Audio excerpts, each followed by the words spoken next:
Yung SunWest, sir, I understand, ito po yung ongoing na sa inyo. Meron na po ba tayong update po tungkol doon? Nakapag-file na po ba, sir, yung mga dapat nakapag-file ng counter? And when are we expecting na tuloy-tuloy na po ito sa pagkakasya? Sige. Let me check on the first SunWest case, no? Yes, sir.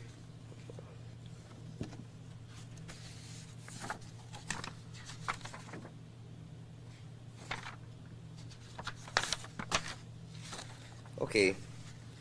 Well, on a very small note here, an order to file counter affidavit was given to Elizalde Zaldi Esco, but the recipient refused to accept. So what I think this remark means is that the last place or the last residence of former Congressman Ko was used, no, in the delivery of the order, and yet the persons who received it on his behalf refused to accept the order.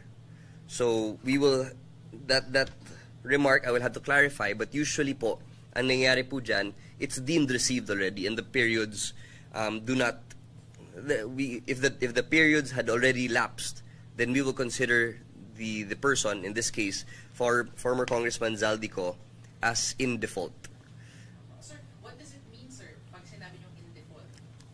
Pag hindi po kasi inaccept ang order to file a counter affidavit, which is the opportunity of the respondent to give his defenses, we consider a person in default, meaning po, kumbaga, nawa-waive po yung karapatan niya na mag-file ng counter affidavit kung nasaan ang laman po kasi noon ay mga defense niya.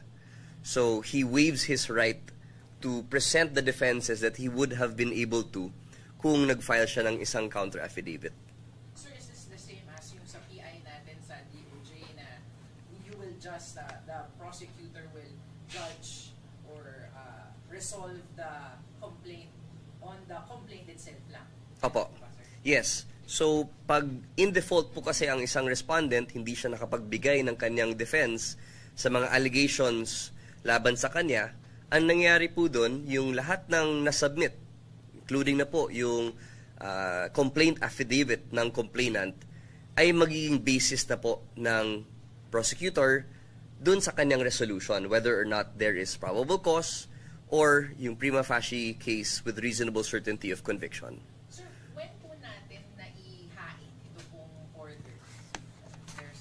I'll get more kasi it just says here na recipient refused to accept order to file counter affidavit. I believe this was filed last week. Yung order was delivered last week. Yes, and refused. Sir, balikan ko lang, sir, si Zaldi ko, sir. Nahirapan po bang i-serve yung order sa kanya?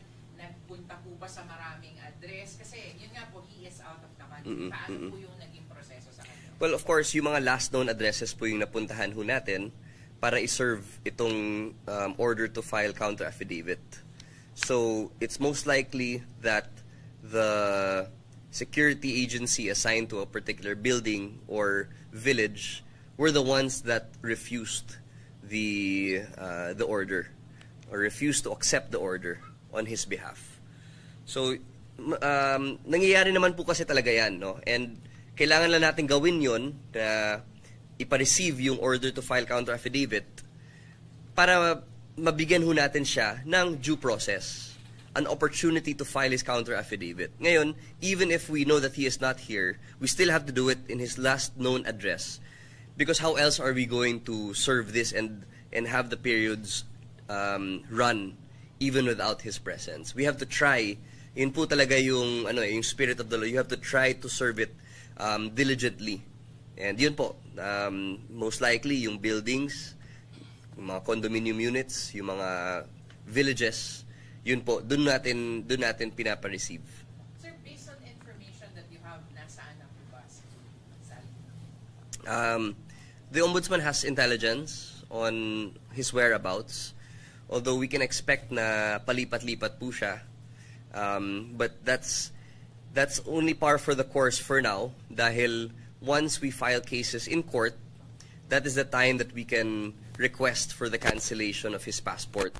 And once there is a warrant of arrest out, that is the time that we can request for an Interpol red notice.